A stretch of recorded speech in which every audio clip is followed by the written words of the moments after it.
स्वामीनाथन जी को आज तक नहीं माना। अध्यक्ष जी डिस्टर्ब ना करिए। सभापति महोदय मेरा टाइम इसमें काउंट नहीं होगा। अरे यार बेईमानी से जीता है तो ज्यादा ना बोलो। मालूम है कितने बड़े तीरंदाज हो। बेईमान हो, बेईमान हो, बेईमान हो, बेईमान हो। अबे कोई नोटिस नहीं लेता तुम्हें, छोड़ो। सभापति महोदय मेरी पार्टी के किसी भी मेंबर से हम नंबर कम कर लेंगे टाइम, मेरा टाइम बढ़ा दे। अयोध्या से अवधेश जी क्या जीत गए?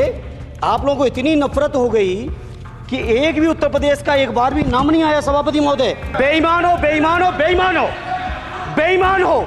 सभापति महोदय 2014 के चुनाव के समय प्रधानमंत्री जी ने वादे किए कि 2 करोड़ रोजगार हर साल मिलेंगे।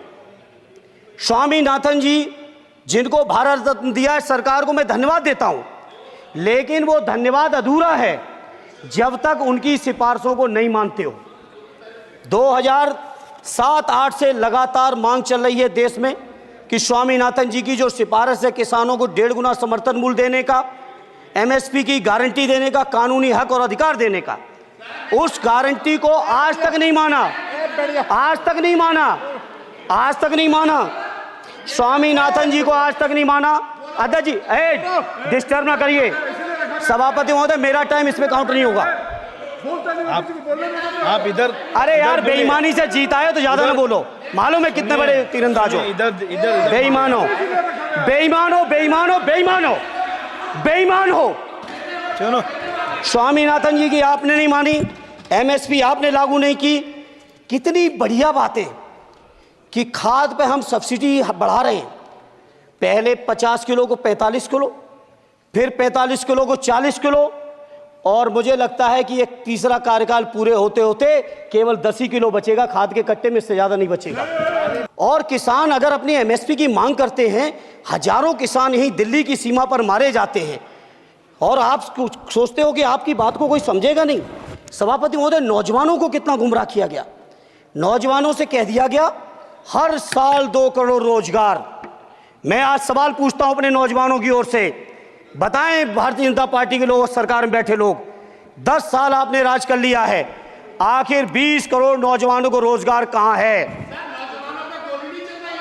अरे छोड़िए यार, अबे कोई नोटिस नहीं लेता तुम्हें, छोड़ो छोड़ो, कोई नोटिस नहीं लेगा तुम्हें। 20 करोड़ नौजवान के रोजगार का हिसाब कहां है? आज 11वें बजट में जब याद आई तो वो भी ट्रेनिंग की बात करते हो।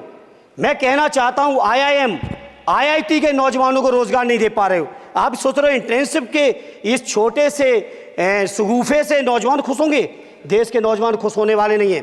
सभापति महोदय शिक्षा के मसले पर लगातार बजट घटाया जा रहा है, लगातार सरकारी शिक्षा कम की जा रही है, और ये बीजेपी की सरकार की लगातार प्रयास है कि नौजवान शिक्षित होंगे तो सवाल पूछेंगे। देश की जेएनयू से लेके, बीएचयू से लेके, एमयू से लेके जितने बड़े संस्थान हैं, सारे संस्थानों को बर्बाद कर दिया है। एक भी दलित, एक भी पिछड़े, कहीं आपका वाइस चांसलर नहीं है। लगातार जितने भी आपके professor, associate professor, assistant professor की नियुक्तियों में आरएसएस का जब तक कोई फंडामेंटल कोर्स नहीं करेगा, बेसिक कोर्स, तब तक उसकी नियुक्ति नहीं होगी। आप क्या सोच रहे हो देश नहीं देख रहा है नौजवान? यूजीसी का बजट लगातार कम किया जा रहा है।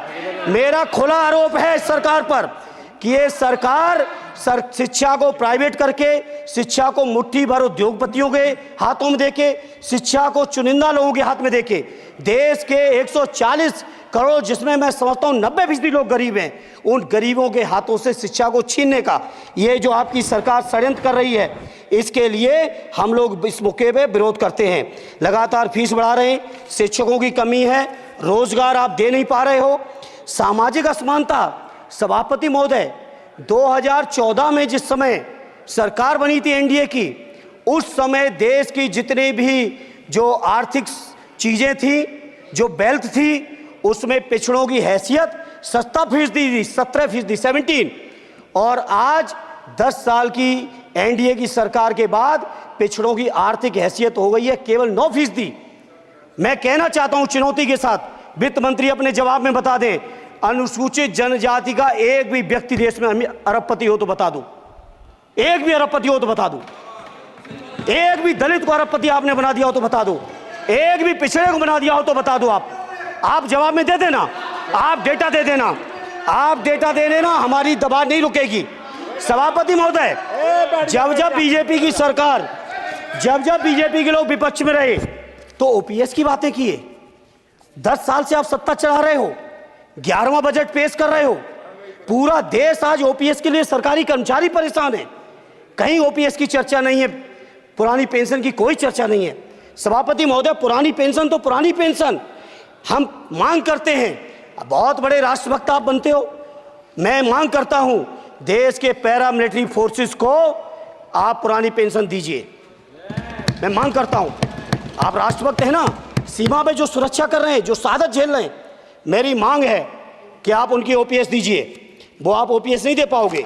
सभापति महोदय, मेरी पार्टी के किसी भी मेंबर से हम नंबर कम कर लेंगे, टाइम, मेरा टाइम बढ़ा दीजिए, बढ़ा दीजिए। कोई भी मेंबर हमारे लिए दे देंगे टाइम। हम लोग इसलिए सभापति महोदय, इन सभी समस्याओं के लिए मैं आपसे कहना चाहता हूं कि इनका समाधान करिए, और नहीं समाधान करेंगे तो अभी तो बैसाखी पे बन गए, बिहार और आंध्रा को पैकेज देखे फिर देश में कितने राज्यों को पैकेज दे पाओगे।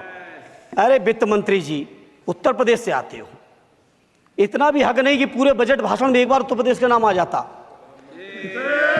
इतना अयोध्या से नफरत हो गई, अयोध्या से अवधेश जी क्या जीत गए, आप लोगों को इतनी नफरत हो गई कि एक भी उत्तर प्रदेश का एक बार भी नाम नहीं आया। सभापति महोदय, इसे मैं आज इस मौके पर सभापति महोदय देश के गरीबों, किसानों, नौजवानों, व्यापारियों, बुनकरों सभी की ओर से कहना चाहता हूं, ये बजट देश विरोधी बजट है।